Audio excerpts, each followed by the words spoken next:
বাংলাদেশে এখন পর্যন্ত চালু হওয়া ২০ টাকার নোট মোট ৩টি। সবাইকে স্বাগত জানাচ্ছি নতুন আরেকটি ভিডিওতে। আজকে আমরা জানার চেষ্টা করব বাংলাদেশের সকল ২০ টাকার নোট সম্পর্কে। চলুন শুরু করা যাক। বাংলাদেশে প্রথম ২০ টাকার নোট চালু হয় ২০ আগস্ট ১৯৭৯ সালে। নোটটির রং ছিল সবুজ। নোটটির সামনের দিকে ছিল ছোট সোনা মসজিদের ছবি এবং পেছনে ছিল ৪ জন ব্যক্তির পাড় ধোয়ার ছবি। পরবর্তীতে ১৩ জুলাই ২০০২ সালে নোটটির ডিজাইন কিছুটা পরিবর্তন করে আবার বাজারে ছাড়া হয়।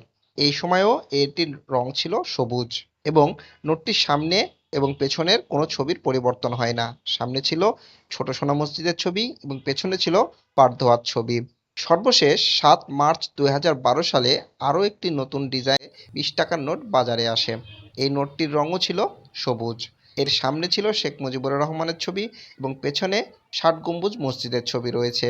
এরপরে আর নতুন কোনো বাজারের নোট না আসলেও এই নোটটিকেই প্রতি বছর বাজারে নতুন করে ছাড়া হয়।